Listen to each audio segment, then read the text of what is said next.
यहाँ भांडीरों में आकर के राधा कृष्ण का ब्रह्मा जी ने विधिवत, ऐसे भी नहीं कि कोई कहे कि किस प्रकार विवाह हुआ था, तो विधिवत विवाह हुआ है। जैसे कि हम वैदिक रीति के अनुसार जो विवाह होता है उसके अनुसार यहाँ वैदिक रीतियों के साथ में ब्रह्मा जी ने राधा कृष्ण का विवाह कराया था। वो दिव्य स्थान भांडीरवन है। कौन कहता है कि राधा कृष्ण का विवाह नहीं हुआ? केवल मैं कहता हूँ राधा कृष्ण का ही विवाह हुआ है भगवान के साथ में। इसका प्रमाणित क्या है कि गर्ग संहिता है, ब्रह्मो वैवर्त पुराण है, पद्म पुराण है, आदि वराह पुराण है, स्कंद पुराण है। आप अनेक अनेक ग्रंथों में इसका वर्णन है। जैसे मंडप वेदी बनाया जाता है, 4 स्तंभ बनाए जाते हैं, से 4 स्तंभ में 1 2 3 और 1 4 ऊपर से छत होती है मंडप के ऊपर से। इसे देखिए छवा हुआ है। जैसे गठबंधन, जैसे लड़का लड़की का गठबंधन किया जाता है, ऐसे नेचुरल ही गठबंधन है। लड़के के कंधे से होता है, लड़की के बगल से होता है। इस वृक्ष में एक और भाव होता है, एक श्याम वर्ण है, एक गौर वर्ण है, एक काला है, एक गोरा है। और जैसे हस्त लेवा कराते हैं, हस्त मिलन कराया जाता है, जैसे हस्त मिलन का रूप है। इस वटवृक्ष का लेख भागवत जी में मिलता है। बृहंतो बाह्य मानस चार्यंत गोदनम भांडीरकम नाम बतम जम्मू कृष्ण प्रोग्राम। ये 4 योजन में फैला हुआ था। इसका 4 योजन का मतलब होता है, 1 योजन होता है 12 किलोमीटर, तो ये 48 किलोमीटर के एरिया में ये वटवृक्ष फैला हुआ था। कृष्णकालीन में इतना विशाल हुआ करता था कि इसकी शाखाओं पर चढ़कर यमुना जी के आर पार जाने आने का कार्य करते थे। इसकी 48 किलोमीटर के एरिया में ये वटवृक्ष फैला हुआ था। नंद बाबा की 9 लाख का इस वटवृक्ष के नीचे बैठा करती थी। आज भी इसकी शाखाएं देखोगे तो काफ़ी बीच में हैं, पर लेकिन ये कलयुग का प्रभाव है। जो वही भक्त यहाँ पे आता है जिसको राधा रानी की कृपा हो जाए और राधा रानी के समय में उपस्थित होगा, वही भक्त यहाँ पे आएगा, अन्य नहीं पहुँचेगा। लाखों और हजारों बार वृंदावन आएंगे, जब एक बार यहाँ पे ठाकुर जी राधा रानी की कृपा हो गई, जब पहुँचेंगे, नहीं तो पहुँचते नहीं है। बोलिए राधा रानी की। भांडीरवन मथुरा से 30 किलोमीटर दूर माठ क्षेत्र में भांडीरवन के नाम से एक स्थान विख्यात है। यह स्थान श्री राधा कृष्ण के प्रेम विवाह स्थान के नाम से जाना जाता है। स्वयं ब्रह्मा जी ने बाल्यावस्था में राधा कृष्ण का विवाह यहाँ कराया था। इसके सबूत आज भी यहाँ देखने को मिलते हैं। विष्णु पुराण में भी इस स्थान का जिक्र किया गया है और जिस पर राधा रानी की विशेष कृपा होती है वह मनुष्य यहाँ तक पहुँच पाता है। तो आज हम आपको इस दिव्य धाम के दर्शन कराने जा रहे हैं। साथ ही यहाँ की जो पौराणिक कथाएं हैं वह भी आपको सुनाएंगे और साथ ही यह बताएंगे कैसे आप इस स्थान तक पहुँच सकते हैं वृंदावन से। तो देर न करते हुए चलते हैं वृंदावन से भांडीरवन की ओर।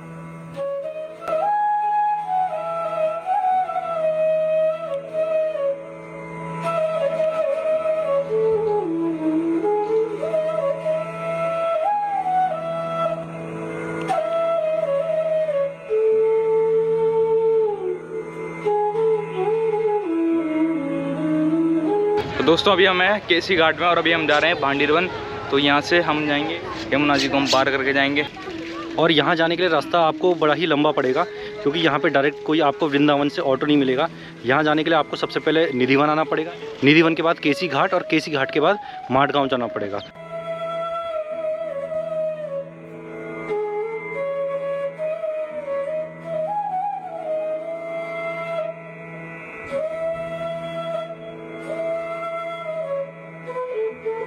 और माठ गाँव जाने के लिए देखिए इस तरह से बोटिंग है जो एक यमुना जी के पार ले जाती है और उसके बाद आगे ऑटो मिलते हैं माठ गाँव जाने के लिए। तो दोस्तों अभी आ गए हम केसी घाट से और आप देखिए ये बोट है यहाँ पे और यहाँ से हमें करना है उधर पार। और इस बोट का चार्ज जो है कि ये बोट है निःशुल्क सरकार द्वारा। तो भैया इस बोट का कोई चार्ज नहीं है यहाँ पे? अच्छा फ्री है। अच्छा फ्री चलता है भैया ये। अच्छा। तो यहाँ से कितना होगा भांडीरवन? भांडीरवन यहाँ से ऐसा होगा कोई 6 किलोमीटर होगा। 6 किलोमीटर? हाँ जी। अच्छा। ठीक। एक ही रास्ता क्या भांडीरवन जाने का कि रोड से भी है? रोड से भी है ना। 15 किलोमीटर का फिर है उधर। अच्छा उधर से लंबा पड़ेगा। ये शॉर्ट है। तो दोस्तों आते हैं, आप इधर से आ सकते हैं, काफ़ी बढ़िया है। साथ में आपकी बोटिंग भी हो जाएगी।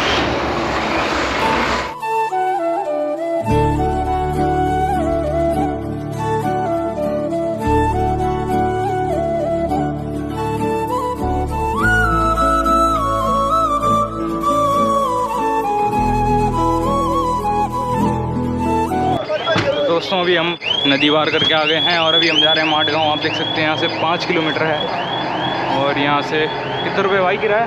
20 रुपये।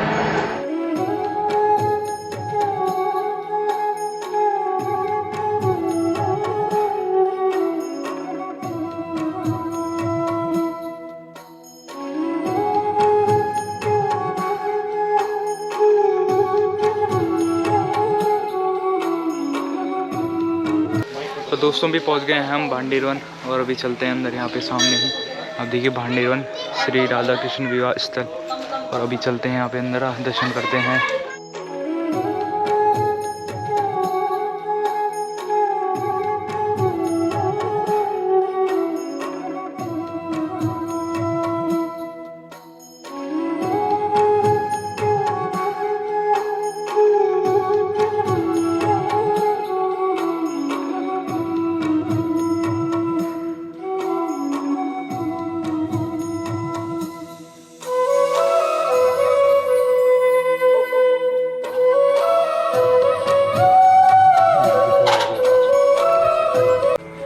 इस स्थान का नाम भांडीवन है।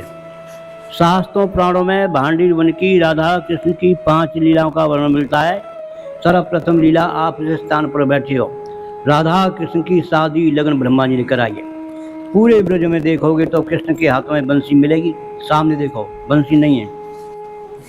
शादी का विग्रह कन्हैया जी राधा रानी की चुटकी लेके मांग भर रहे हैं, जैसे शादी के समय वर वधू की मांग भरता है। शादी के समय ब्रह्मा जी पंडित बने और नारद जी ने राधा रानी कन्यादान दिया है। दूसरी कथा सामने देखो, घनघोर मुंजट वन था, मूंज का जंगल था। मूंज एक घास होती है।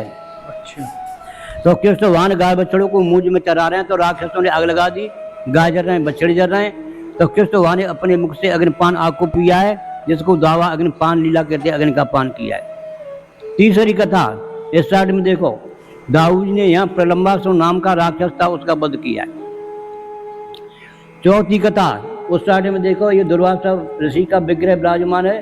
दुर्वासा ऋषि यहाँ तपस्या किया करते थे, तो कृष्ण की सखियां मथुरा से दुर्वासा ऋषि को भोजन कराने आई। पांचवी कथा, सामने चौक में कुआं है बैलकूप। इस कूप का वर्णन 4 युगों का है। सत्ययुग में इस कूप का नाम है मत्स्यकूप। जब मत्स्य भगवान अवतार लेते हैं तो सत्यव्रत राजा मत्स्य भगवान को लेकर एक घड़ी इस कूप में निवास कराते हैं। जब उनका शरीर बड़ा हो जाता है तो उनको अन्य नदी तालाब में ले जाता है। त्रेता युग में इस कूप का नाम यक्षकूप है। भांडीरवन जो यक्ष नगरी के नाम से है, इसमें यक्ष का निवास रहता है। ये कूप गुप्त हो गया था, तो द्वापर में इस कूप को कृष्ण भगवान ने बंसी से खोद कर प्रकट किया है। इस कूप को बेणु कूप भी कहते हैं। बेणु कहते हैं बंसी से। कंस का चचेरा भाई था बच्छासुर राक्षस, जो बछड़े का रूप धारण करके यहाँ कृष्ण के गाय बछड़ों में मिल गया था। कृष्ण भगवान ने उसका वध किया है। कृष्ण भगवान को जो गौ हत्या का दोष लगा है, तो कृष्ण भगवान ने सारे तीर्थों का आह्वान किया है। ये यमुना नदी किनारा है। कृष्ण भगवान ने बंसी मारी है, कुआं प्रकट हो जाता है, कृष्ण भगवान उसमें विराजमान हो जाते हैं। सारे तीर्थ अपना रूप धारण करके सुंदर कलशों में जल लाकर कृष्ण को स्नान कराते हैं, तब उनका पाप दूर होता है। इसके बाद में कृष्ण भगवान ब्रजवासी गोपी ग्वाल सखाओं को भंडारा देते हैं। भंडारे से भांडीरवन हो जाता है। इस समय आप देखोगे तो कुएं का जल कालेपन पर है, लेकिन सोमवार की मास पड़ती है, जिसको सोमवती अमावस्या कहते हैं। सोमवार को प्रातः 4 बजे से साय 6 बजे तक ऑटोमेटिक जमीन से दूध की धार निकलती है, और इस कूप का जल ऐसे हो जाता है जैसे दूध का रंग। इस कूप के 2 साइड में 2 हौद कुंड बने हुए हैं। इन कुंडों में से कूप पर स्नान करने वाले संत महात्मा का नहाने धोने का पानी एकत्रित होता है। जिन माँ बहन बेटियों के बच्चे खंडित हो जाते हैं, गर्भ गिर जाते हैं, संतान की प्राप्ति नहीं होती है, लड़की की प्राप्ति होती है, इन कुंडों में स्नान करने से 95% संतान पुत्र फल की प्राप्ति होती है। ये 5 कथाएं भांडीवन की। इन 5 कथाओं का संक्षिप्त विवरण गर्ग संहिता पुस्तक में जो गर्गाचार्य द्वारा लिखी है। गर्गाचार्य जी वासुदेव जी के कुल पुरोहित थे। अगर इन सारी कथाओं को विस्तार से पढ़ना है तो 18 पुराणों में एक पुराण है ब्रह्म वैवर्त पुराण, गीता प्रेस गोरखपुर का। उसमें भांडीवन की सारी लीलाओं का विस्तार से वर्णन है।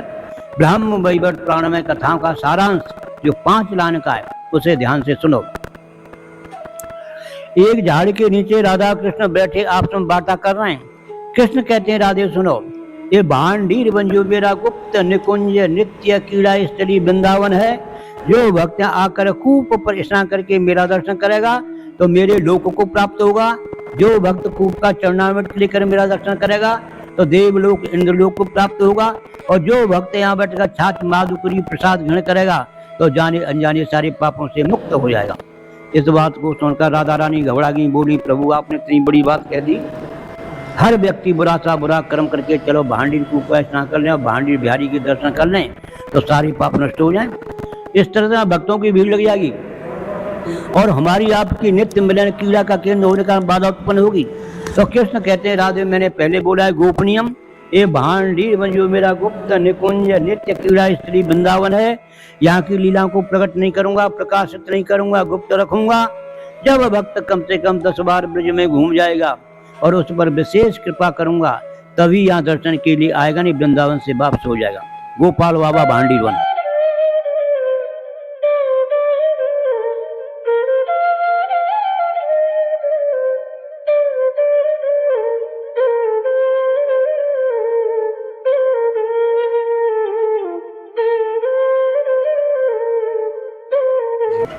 जय जय दाऊ शे दयाल की जय। आप जो दर्शन कर रहे हैं ये दाऊ जी महाराज का दर्शन है। बलदाऊ जी महाराज ने यहाँ प्रलंबासुर नाम के राक्षस का वध किया है। प्रलंब नाम का जो राक्षस था वो एक सखा का वेश बना करके यहाँ भांडीर वन में 2 टीमें थी, एक कन्हैया जी की टीम थी और एक बलराम जी की टीम थी। और दोनों टीमों में ये शर्त होती थी कि आज जो भी टीम हार जाएगी वो जीती हुई टीम को अपने कंधा पे बिठा के ले जाएगी, अपने कंधा पे बिठा करके कुछ दूर तक चड्डू झुलाएगी। तो क्या हुआ, उस दिन खेल चला तो खेल में प्रलंबासुर नाम का जो असुर था, एक राक्षस था, उसने एक भेष बदल लिया और भेष बदल करके एक ग्वाला का भेष बना लिया और ग्वाला का भेष बना करके कन्हैया जी से डर करके कन्हैया जी की टीम में ही सम्मिलित हो गया। जब कन्हैया जी की टीम में सम्मिलित हो गया और सोचने लगा, उसने अपने मन में सोचा कि ऐसा है कन्हैया ने तो बड़े बड़े असुरों को मार दिया भैया, तो इसलिए इसको तो मैं हाथ नहीं लगाऊंगा। बलराम जी इसके भाई को जब ले जाऊंगा तो ये अपने आप भाई की याद कर करके ही मर जाएगा, उसकी याद में ही तड़पता रहेगा। तो इसलिए वो कन्हैया जी की तरफ हो गया। उस खेल में बात हुई थी कि जो भी टीम हारेगी वो जीती हुई टीम को अपने कंधा पे बिठाए करके झूला झुलावेगी। तो ऐसा ही हुआ, उस दिन खेल स्टार्ट हुआ तो खेल चलते चलते कन्हैया जी की बारी हार गई और बलराम जी की जीत गई। अब तो जितने भी कन्हैया जी के सखा थे वो बलराम जी के सखाओं को अपने कंधा पे बिठा लिया। दाऊ जी के कंधा पे जब बिठाया तो कन्हैया जी ने श्रीदामा सखा को बिठा लिया अपने कंधे पे। ऐसे ही अपने अपने कंधे पे बिठाने लगे। जब बारी आई किसकी, प्रलंबासुर की बारी आई, तो उसने दाऊ जी को अपने कंधा पे बिठा लियो और बिठा करके कुछ दूर तो सही चला और चलते चलते भागने लगा दाऊ जी को लेकर के और उड़ने लगा। जैसे ही दाऊ जी को लेकर के उड़ने लगा, बलराम जी ने कहा, ओए कहाँ ले जा रहा है भाई? सुन भाई, तू हमारा सखाना है, तू तो कोई मायावी असुर है, अब तू हमें बता तू काय उद्देश्य से आए हो? बोले तो मारवे के उद्देश्य से आए हो। बोले अच्छा तू हमें मारेगो? तो बलराम जी को क्रोध आया, अपना वजन बढ़ा लिया और वजन बढ़ा करके सोई उस पर सहन नहीं हुआ, धड़ाम से जमीन पे गिर पड़ा। जैसे ही जमीन पे गिरा तो बलराम जी उस देखने लगे कि ये तो मायावी असुर है, उसने अपना विकराल रूप धारण कर लिया। जैसे ही विकराल रूप धारण किया तो बलराम जी ने एक मुक्का बनाया और एक जोर से खींच के उसके सिर पे दिया तो वहीं उसके दांत सब बिखर दिए और उसका प्राणांत हो गया। तो आप जो दर्शन कर रहे हो ये दाऊ जी महाराज को दर्शन है। दाऊ जी ने यहाँ प्रलंबासुर नाम के राक्षस को वध करे। दाऊ जी यहाँ स्वयंभू विराजमान है, यहाँ किसी के द्वारा निर्मित नहीं है बलदाऊ जी महाराज, ये स्वयं प्रकट दर्शन है। दाऊ जी आप यहाँ कन्हैया स्वरूप में विराजमान है। श्यामगढ़ में कहते हैं ना, दाऊ सो दाता नहीं ब्रज में ऐसो एक, दीनन की रक्षा करे और काटे विघ्न अनेक। दाऊ दाऊ सब कहे मैया कहे न कोय, दाऊ के दरबार में और मैया कहे सो होए। जो मैया कहती है वो होता है दाऊ जी महाराज के में। और दाऊ दादा और अपने भक्तन को करे पल में निहाल, दाऊ दयाल और अपने भक्तों को करें पल में निहाल करने वाले दाऊ जी का आप दर्शन कर रहे हैं। यहाँ से सामने जाएंगे तो वटवृक्ष है जिसके नीचे ठाकुर जी राधा और कृष्ण का ब्रह्मा जी ने विवाह कराया था। वो स्थान 5500 साल पूर्व का ही स्थान है, आज भी विद्यमान है। जय जय श्री बलभद्राय नमो नमः। दाऊ से दयाल की जय।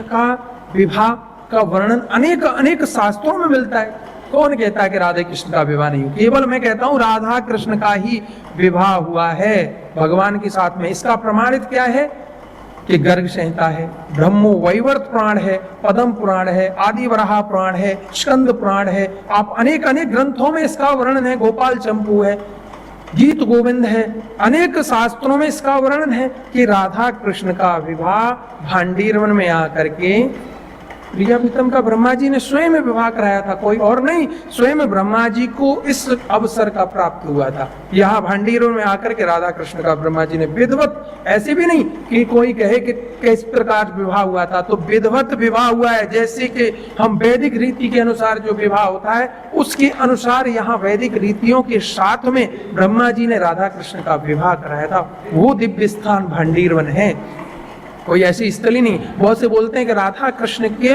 विवाह का वर्णन भागवत जी में नहीं उपस्थित है। अरे भागवत जी तो एक मूल तत्व है, सार है, कहते हैं ना पका हुआ पेड़ का फल है, तो तत्व को आप कह देंगे कि एक उसी में सब कुछ है, नहीं।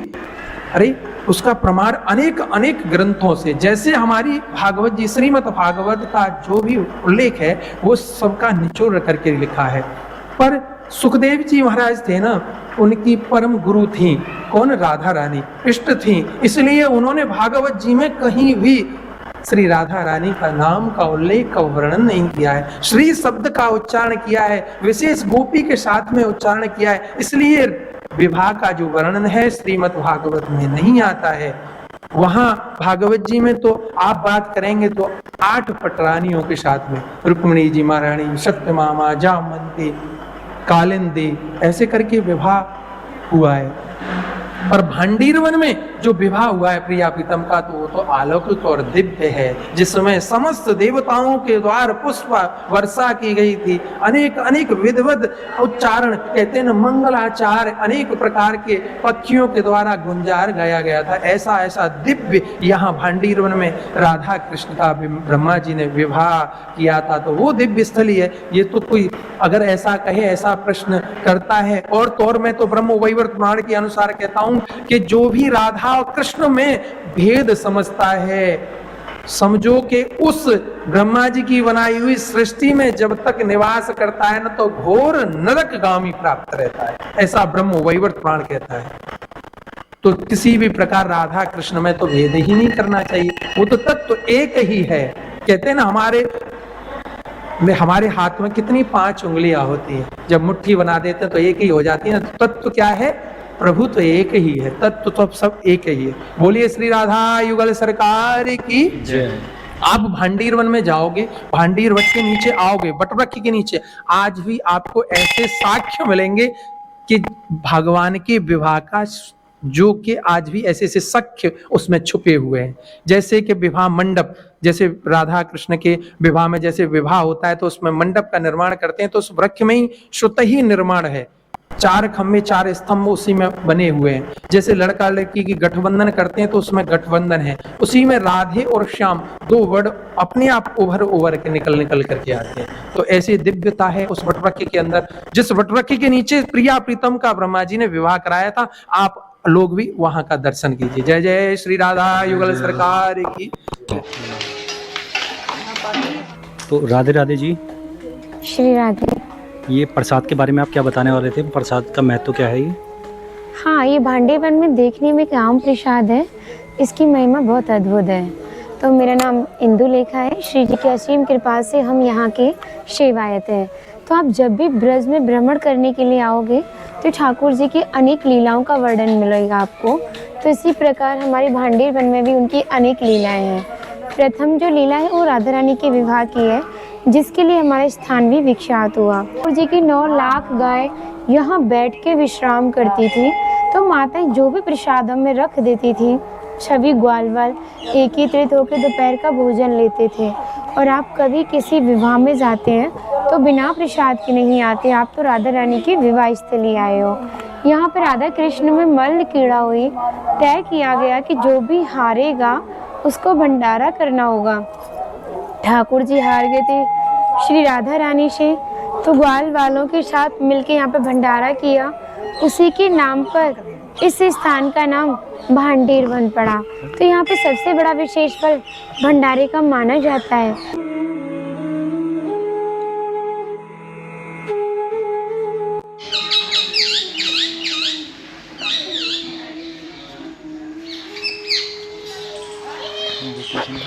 दोस्तों भी आ गए हैं जहाँ पे वट वृक्ष है, तो पंडित जी यहाँ पे हैं हमारे साथ। बोलिए राधे राधे। राधे राधे। देखिए ये वट वृक्ष अच्छा, सामने उसी समय का वृक्ष है, जो भगवान के समय का। यही वट वृक्ष 5,500 साल पुराना है। इसका लेख श्रीमद् भागवत जी में आता है 10वें स्कंद में। 10वें स्कंद में 18वें अध्याय और 22वां श्लोक। बृहंतो वाही मानस से 4 यंत्र सुगोदनम भांडिर वटम नाम का जम्मू कृष्ण पूर्णम 4 योजनों में फैला हुआ था। वृक्ष इतना विशाल था। इन्हीं शाखाओं से होकर के जमुना जी क्रॉस कर जाते थे भगवान। जो दोपहर का जो भोजन होता था इसी बड़ वृक्ष के नीचे होता था। पहले कहते थे जब जमुना जी यहीं से बहते थे, जब नंद बाबा की 9 लाख जो गाय थी इसी बड़ वृक्ष के नीचे विश्राम करती थी दोपहर का। जब कृष्ण भगवान नंद बाबा गोदी में लेकर के आए थे, जब लेकर के आए थे तो आंधी तूफान अंधकार, दिन में भी रात हो रही है, तारे टमक रहे हैं, बरसात हो रही है, बाबा भयभीत हो रहे हैं, घबरा रहे हैं, हे प्रभु इसकी रक्षा करो रक्षा करो। तो इसी बड़ वृक्ष की आड़ लेकर के छुपे थे। इसमें छुपने की जगह आज भी मौजूद है। इस वृक्ष में साक्षात बनी हुई है, राधे और श्याम भी लिखा हुआ नेचुरली। जैसे ही लेकर के छुपे तो हजारों सूर्य के समान एक दिव्य प्रकाश किरणें उत्पन्न होती हैं। तो दिव्य प्रकाश किरणें उत्पन्न होती हैं तो नंद बाबा क्या देख रहे हैं, उनके सामने श्रीमती राधा रानी प्रकट हुई है। जैसे ही राधा रानी प्रकट हुई है तो नंद बाबा ने तुरंत बोला है कि लाली तू कहाँ से आई है, तेरा गांव नाम क्या है। बोले मैं तो बंदे भी हूँ, वन में गैया चरा रही थी, बिलख रहे थे, प्रभु का ध्यान कर रहे थे, आप लाला को मेरे को दे दो, मैं छुपा लूंगी। कि देख लाली, मैं जब तक लाला को न दूंगा जब तक अपने पूर्ण रूप के दर्शन नहीं कराएगा। तो नंद बाबा को तुरंत दिव्य रूप के दर्शन कराए 16 श्रृंगारों के। जैसे 16 श्रृंगारों के दर्शन कराए तो नंद बाबा भी उनको प्रणाम करते हुए बोले कि हे देवी तुम्हारे प्राणनाथ है। राधा और कृष्ण एक ही तत्व है, वही राधा है वही कृष्ण है। जैसे गोदी में ले लिए, गोदी में लेकर के नंद बाबा कह रहे हैं कि देख लाली मेरी 9 लाख गायें इधर बिधर हो रही हैं, कुछ खो रही हैं, उनको ढूंढना है, तू ऐसो कर इसको लेके जा और यशोदा मैया के पास पहुंचा के आइयो। कि ठीक है बाबा आप जाइए मैं पहुंचाया हूँ। तो नंद बाबा दे करके यहाँ से चले गए। जैसे ही चले गए थे तो राधा रानी ने अपना उनको बड़ा रूप दे करके एक दूसरे को श्रृंगार कर रहे थे। अब श्रृंगार करते करते ब्रह्मा जी पहुंच जाते। ब्रह्मा जी वे भूलोक पर से देख रहे। ब्रह्मा जी ने देखा बड़ी सुंदर सी जोड़ी है, इनका हम मिलन करा देंगे, सारे अपराध दूर हो जाएंगे और एक चरणों की भक्ति भी मिल जाएगी, बास भी मिल जाएगा। जैसे ब्रह्मा जी आ रहे थे एक दूसरे को श्रृंगार कर रहे थे। अब श्रृंगार करते करते ब्रह्मा जी पहुंच जाते। ब्रह्मा जी कहते हैं कि हे देवी आज मेरा वो समय आ गया अब दोनों का मिलन कराना। तो अग्नि को प्रकट करके इस वट वृक्ष को भी साक्षी करते हुए दोनों का मिलन कराया था। जैसे पिता अपने की बेटी का कन्यादान करता है ना, स्वयं ब्रह्मा जी ने कन्यादान किया था। वही भक्ति यहाँ पे आता है जिसको राधा रानी की कृपा हो जाए और राधा रानी के समय में उपस्थित होगा वही भक्ति यहाँ पे आएगा, अन्य नहीं पहुँचेगा। लाखों और हजारों बार वृंदावन आएंगे, जब एक बार यहाँ पे ठाकुर जी राधा रानी की कृपा हो गई जब पहुँचेंगे, नहीं तो पहुँचते नहीं है। बोलिए राधा रानी की। कहानी बताई छवि वगैरह दिखाई। देखिए ये राधा लिखा हुआ है, दिख रहा है, ये श्याम लिखा हुआ है। जैसे ठाकुर जी मोर पंखी लगाया करते थे, मोर पंखी का चित्र बना हुआ है। यहाँ और यहाँ राधा और कृष्ण की छवि नजर आती है।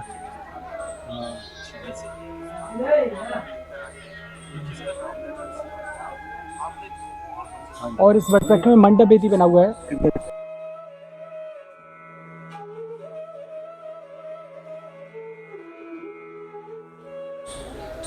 जैसे मंडप वेदी बनाया जाता है, 4 स्तंभ बनाए जाते हैं। से 4 स्तंभ में 1 2 3 और 1 4 ऊपर से छत होती है मंडप के ऊपर से, इसे देखिए छवा हुआ है। जैसे गठबंधन, जैसे लड़का लड़की का गठबंधन किया जाता है, ऐसे नेचुरल ही गठबंधन है। लड़के के कंधे से होता है, लड़की के बगल से होता है। इस वृक्ष में एक और भाव मिलता है, एक श्याम वर्ण है, एक गौर वर्ण है, एक काला है, एक गोरा है। और जैसे हस्त लेवा कराते हैं, हस्त मिलन कराया जाता है, इसे हस्त मिलन का रूप है। और ये ब्रह्मा का प्रतीक है, जो आचार्य भी स्वयं पिता का कार्य भी निभाया है, दोनों कार्य निभाए हैं। ब्रह्मा जी ने कन्यादान भी किया है और आचार्य पद भी निभाया है। अब यहाँ देखिए, जैसे हमारी हिंदू शादी होती है, हल्दी के थापे लगाए जाते हैं, जैसे हल्दी के थापे का निशान बने हुए हैं आज भी। यहाँ देख सकते हो, यहाँ देखिए, यहाँ देखिए, ये बने हुए हैं। यही वट वृक्ष है जो राधा कृष्ण के विवाह का दर्शन दिखाता है। आज भी इस वट वृक्ष का लेख भागवत जी में मिलता है।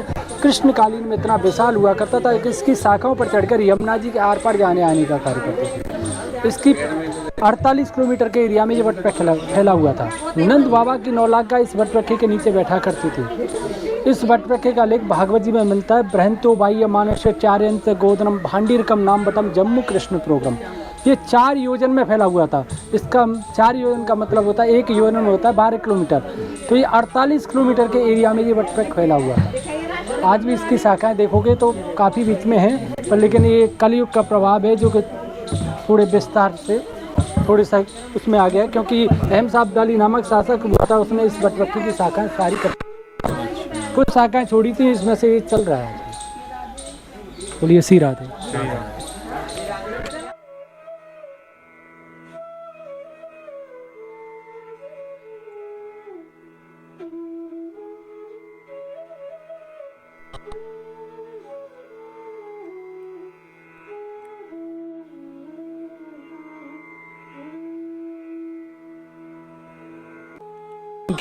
तो यहाँ मोर पंखी से ही मांग भरी है ठाकुर जी ने। जंगल था, कुछ नहीं था, पेड़ थे, जंगल थे, यहाँ कोई मकान नहीं थे, कोई मंदिर नहीं थे। ये मोर पंखी अपने सर पे धारण करके रखते थे, क्योंकि सबसे ज़्यादा प्रिय थी मोर पंखी। तो मोर पंखी ही यहाँ ठाकुर जी ने मांग भरी है। देखिए दोस्तों, कितने दूर तक ये वृक्ष फैला है अभी भी। ये देख सकते हैं आप वहाँ तक, और इसकी शाखाएँ जो है अभी फैली है। और यहाँ से भी देख सकते हैं आप ऊपर तक।